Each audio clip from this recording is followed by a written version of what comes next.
আসসালামু আলাইকুম রহমতুল্লাহি ওবরকাতুহু।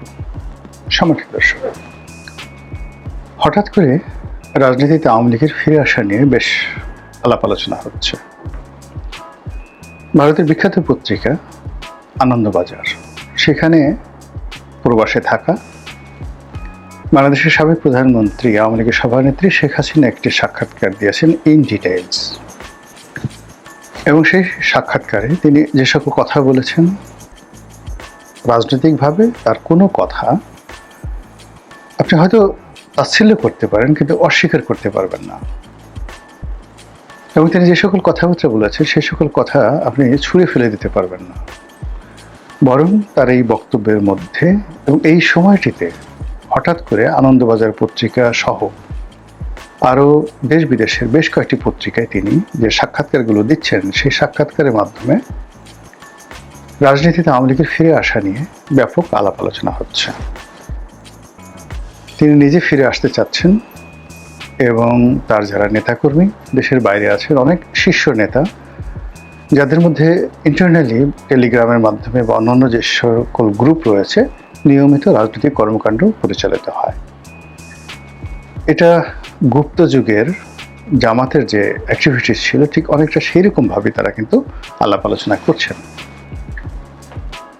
অন্যদিকে শেখ হাসিনা দিল্লিতে বসে তিনি ভিডিও দিচ্ছেন না, কিন্তু অডিও ক্লিপে ঘন্টার পর ঘন্টা, 2 ঘন্টা 3 ঘন্টা ধরে তিনি এই যে গ্রুপ মিটিংগুলো করছেন আওয়ামী লীগের বিভিন্ন নেতাকর্মীর সঙ্গে, এবং তার বক্তব্য, আওয়ামী লীগের যারা নেতাকর্মীদের বক্তব্য, এটি রীতিমতো নাও এখন ওপেন সিক্রেট।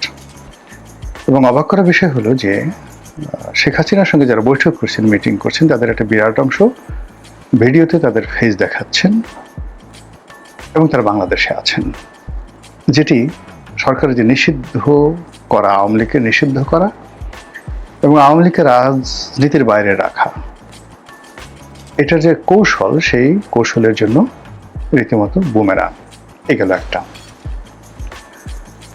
অন্যদিকে অত্যন্ত সুকৌশলে তারা সেই 79 সনে 80 সনে শেখ হাসিনা ফিরে আসার ঠিক 1 বছর আগে যে তৎপরতাগুলো তারা চালিয়েছিল 1980 এবং 79 সনে, আবার আমি বলছি জিয়াউর রহমানের জামানাতে, তারা বিভিন্ন সীমান্তে যে তৎপরতাগুলো চালিয়েছিল ওই সময়টাতে, যখন শেখ হাসিনা দিল্লিতে এবারের মতোই এক্সাইলে ছিলেন, তার প্রেক্ষিতে যে বাংলাদেশে একটা পরিস্থিতি তৈরি হয়, সেই পরিস্থিতি সরকারের জন্য আসলে একটা অস্বস্তিকর ছিল। এই জন্য সরকার আসলে প্রাণান্ত চেষ্টা করছিলেন আওয়ামী লীগকে রিভাইভ করার। আওয়ামী লীগ তো বাকশালের মাধ্যমে নিষিদ্ধ হয়ে গিয়েছিল, তো সেই আওয়ামী লীগকে আবার রিভাইভ করা এবং তাদেরকে রিফাইন্ড ফর্মে আনা। তো জিয়াউর রহমান সাহেব তার সর্বোচ্চ শক্তিমত্তা দিয়ে একটি রিফাইন্ড আওয়ামী লীগ করার জন্য নানাভাবে তিনি চেষ্টা করেছেন। ওই সময়টাতে প্রয়াত মিজানুর রহমান চৌধুরী, তারপর সেই টাঙ্গাইলের আব্দুল মান্নান, আব্দুর রাজ্জাক সাহেব, তোফায়েল সাহেব, ডক্টর কামাল হোসেন, এরপর যে নোয়াখালীর যে আব্দুল মালিক উকিল সাহেব, এরপর সেই প্রয়াত রাষ্ট্রপতি জিল্লুর রহমান সাহেব, মানে এই সকল বাঘা নেতাদেরকে নিয়ে বিভিন্ন অ্যাঙ্গেলে সরকারি চেষ্টা করেছে আওয়ামী লীগকে দাঁড় করানোর জন্য। কেন? ওই যে সীমান্তে প্রবলেম হচ্ছিল এবং একই সঙ্গে জাসদ, অন্যদিকে সর্বহারা পার্টি, অন্যদিকে একটার পর একটা মিলিটারিতে কু হচ্ছে, সব মিলিয়ে মোটামুটি সরকার পাগল হয়ে গেছিল যে এটার একটা পলিটিক্যাল সলিউশন দরকার। এবং সেই পলিটিক্যাল সলিউশন যখন হলো, তখন শেখ হাসিনা চলে এলেন বাংলাদেশে।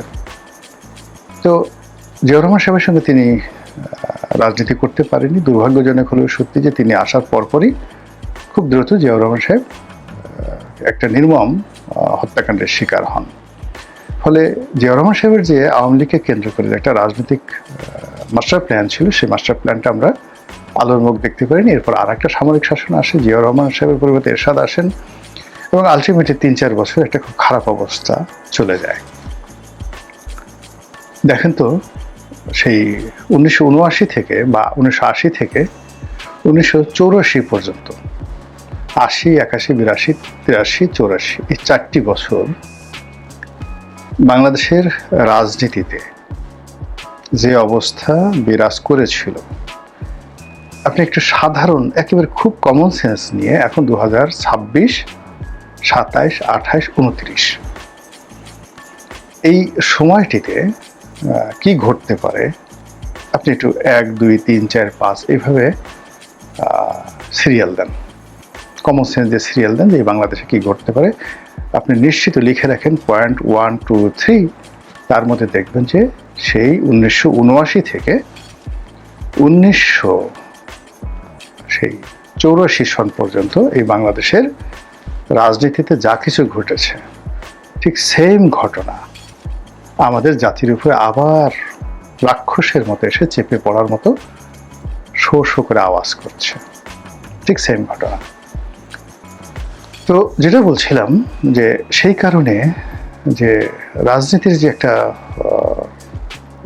ভ্যাকিউম, যে ভ্যাকুয়ামটি জিয়াউর রহমান সাহেব বুঝেছিলেন 79 সনে, এবং সেই 79 সনের যে প্রথম যে পার্লামেন্ট নির্বাচন, তার আগে রাষ্ট্রপতি নির্বাচন, সেই দুটো রাষ্ট্রপতি নির্বাচন বিএনপির জমানাতে হয়েছে। একটি নির্বাচনে ডক্টর কামাল হোসেন আওয়ামী লীগের প্রার্থী ছিলেন, আরেকটি নির্বাচনে কর্নেল M.A. উসমানী ছিলেন। এবং আপনি জানেন যে রিফাইন্ড আওয়ামী লীগের প্রার্থী হিসেবে কর্নেল উসমানীকে আসলে জিয়াউর রহমান সাহেবই দাঁড় করিয়েছিলেন, এবং কর্নেল উসমানী মূলত জিয়াউর রহমান সাহেবের প্রমোটার ছিলেন, just like a papa, papa tiger, তার উপাধি ছিল সেনাবাহিনীতে পাপা টাইগার। তো সেই সময়টা তো জিয়াউর রহমান সাহেব চেষ্টা করেছিলেন যে একটা পলিটিক্যাল সলিউশন হোক, কিন্তু সেই সলিউশনে কর্নেল উসমানীকে দিয়ে, ডক্টর কামালকে দিয়ে, তুফাইল সাহেবকে দিয়ে, আমর সাহেবকে দিয়ে, মানে যারা বাংলাদেশে ছিলেন, এটা হয়নি। অন্যদিকে হেমায়েতুল্লাহ আরঙ্গ, মানে আওয়ামী লীগের যে মিলিটেন্ট গ্রুপ যারা ছিল, যারা আব্দুল কাদের সিদ্দিকী থেকে শুরু করে লতিফ সিদ্দিকী যারা ভারতে ছিলেন, ওই সময়টাতে তাদের যে তৎপরতা এটা সরকারকে অস্থির করে তুলেছিল।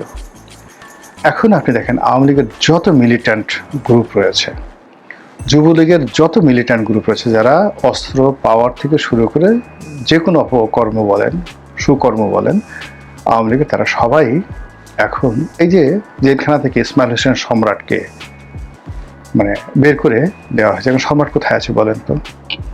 এই ঢাকা শহরে সম্রাট, নিখিল, কোচি, মিরপুরের যে কোচি, যিনি মানে মহানগর উত্তরের যে সেক্রেটারি ছিলেন বা সভাপতি ছিলেন, BGM এর সভাপতি ছিলেন, মানে এই সমস্ত অন্ততপক্ষে আওয়ামী লীগের এই ঢাকা শহর নিয়ন্ত্রণ করে শাওন, নজরুল ইসলাম বাবু, পলিটিক্যালি ধরেন এনামুল হক শামীম, নজরুল ইসলাম বাবু, এই মানুষগুলো এখন কোথায় আছে? শেখর কোথায় আছে? জাহাঙ্গীর কবির নানক কোথায় আছে? বাহাউদ্দিন নাসিম কোথায় আছে? তারা এই ঢাকা শহরে সে 1986-87 সন থেকে পুরো রাজনীতি নিয়ন্ত্রণ করছে, আন্ডারওয়ার্ল্ড নিয়ন্ত্রণ করছে। তাদের হাজার হাজার নেতাকর্মী আছে। এই নেতাকর্মীর মধ্যে কেউ চাপাতি চালাতে পারে, কেউ বন্দুক চালাতে পারে, কেউ অপহরণ করতে পারে, সে কেউ ছেঁচা দিয়ে আপনার 32টা দাঁত খুলে ফেলতে পারে, নাকের বদনা ফাটাই ফেলতে পারে, তারা গুলিস্থান থেকে চাঁদা তুলতে পারে, সব কিছু করতে পারে। এই লোকগুলো কোথায় আছে বলেন এখন? আপনি তাদেরকে ডিসম্যাল্টিং করতে পেরেছেন? তাদেরকে জেলখানায় ভরতে পেরেছেন? তাদেরকে নিয়ন্ত্রণ করতে পেরেছেন? তারা মুক্ত বিহঙ্গের মতো হয়ে বেড়াচ্ছে। তাপস কোথায়? পরশ কোথায়? নিক্সন চৌধুরী কোথায়? লিটন চৌধুরী কোথায়? সবাই কিন্তু যার যার অবস্থানে অতীতের যে কোনো সময়ের চেয়ে শক্তিশালী। চট্টগ্রামের রাজনীতিতে যারা যারা আছেন, মানে এখন চট্টগ্রামের রাজনীতিতে যারা আছেন তাদের তুলনায় আওয়ামী লীগের সেটটা চিন্তা করেন। আওয়ামী লীগে আখতারুজ্জামান চৌধুরী বাবু সাহেবের ছেলে জাভেদ, ওই যে দেখেন লন্ডনে, সেই লন্ডনের মধ্যে বাংলাদেশে থেকে লন্ডনের মতো জায়গাতে 800 বাড়ি কিনতে পারে, তাকে দেখে আপনার কি মনে হয়? গর্ধব? এবং সে এখনো যেভাবে বুক ফুলিয়ে সারা দুনিয়া ঘুরে বেড়াচ্ছে, আপনারা কি করতে পারছেন তাকে? শামীম ওসমান কোথায়? শামীম ওসমানের ভাই সেলিম ওসমান কোথায়? শামীম ওসমানের ছেলেরা কোথায়? সেই তুলনায় নারায়ণগঞ্জে যারা যারা আছে তারা কি শামীম ওসমানের পর্যায়ের খেলোয়াড় বলেন তো?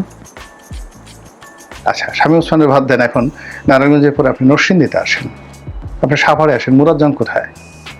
মুরাজ্জং এখন যে কাজগুলো করতে পারে, সাভারে এখনো সে যেখানে আছে সেখান থেকে মুরাজ্জং যে কাজগুলো করতে পারে, সেটা কি এখন করার মতো বিএনপি জামাতের লোক আছে সাভারে?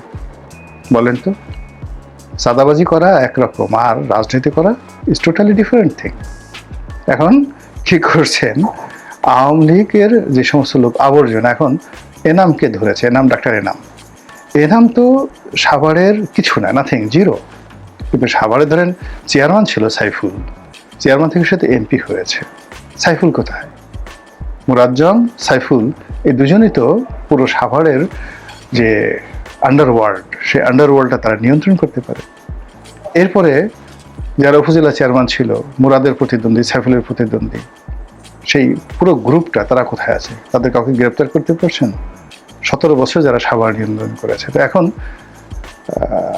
ঢাকার গেটওয়ে, সাভার, মিরপুর, আচ্ছা মিরপুরে যারা নিয়ন্ত্রণ করতো তারা কোথায়? কয়জনকে আপনি ধরতে পেরেছেন বলেন? এরপর গুলশান যারা নিয়ন্ত্রণ করতো তারা কোথায়? সব মানুষগুলো অক্ষত আছে with money, muscle power and with their agency. আচ্ছা, এখন বলেন তো, বেনজির, হারুন, মেহেদি, তারপর মুনির, এই যে পুলিশের অন্তত পক্ষে ইফেক্টিভ 2 ডজন যারা দেশের বাইরে রাখছেন, তাদের হাজার হাজার নেতাকর্মী, মানে প্রশাসনটাই তাদের হাতে। সেখানে জামাত যাদেরকে প্রতিস্থাপিত করেছিল আর বিএনপি যাদেরকে প্রতিস্থাপিত করেছে, যদি ওদেরকে ধরেন, ওদেরকে যদি আপনি একটা স্টিল ধরেন, স্টিলের দণ্ড, এরা মোমবাতি এখন যারা আছে, তো এগুলোতে আপনি কীভাবে ফেস করবেন? ফলে এখানে একটা পলিটিক্যাল সলিউশন লাগবে, যেটা জিয়াউর রহমান সাহেব করেছিলেন। এই পলিটিক্যাল সলিউশনটা জিয়াউর রহমান সাহেব দেরি করে ফেলেছিলেন, ফলে তিনি সাস্টেন করতে পারেন। এর কারণ তার ভিতরে শত্রুরা তাকে মেরে ফেলেছে। এবং যদি মাঠে শেখ হাসিনা যদি 79 সালে আসতেন, তিনি যদি জিয়াউর রহমানের অ্যাগেনস্টে দাঁড়াতেন এবং ফেল করতেন, জিয়াউর রহমানই পাশ করতেন, কিন্তু জিয়াউর রহমানের সেই হত্যাকাণ্ডটি ঘটতো না। এই হলো পলিটিক্যাল। তো সেই দিক থেকে এখন যারা আছেন তারা নিঃসন্দেহে আমার চেয়ে, আপনার চেয়ে, অনেকের চেয়ে ভালো বুঝেন, একটা দেশ চালাচ্ছেন। তো সেক্ষেত্রে আওয়ামী লীগের ফিরে আসা নিয়ে যে সকল কথাবার্তা হচ্ছে, এতে করে রাজনীতির যে কোর্স অফ অ্যাকশন, হিসাব, এগুলি উল্টে যাওয়ার সম্ভাবনা দেখা দিয়েছে। আর আওয়ামী লীগ যদি ফিরে আসে, এখন যারা ভাত খাচ্ছেন, পোলাও খাচ্ছেন, কুরমা খাচ্ছেন, সোনার চামচ মুখে দিয়ে, চু চু করে চুষনি মুখে দিয়ে পুরো দেশকে আতঙ্কের মধ্যে রাখার চেষ্টা করছেন, এদের অবস্থা কি হবে একবার একটু চিন্তা করেন তো। ঢাকার রাজপথে মহান আল্লাহ আমাদের সবাইকে হেদায়েত দান করুন এবং হেফাজত করুন। আসসালামু আলাইকুম ওয়া রাহমাতুল্লাহি ওয়া বারাকাতুহু।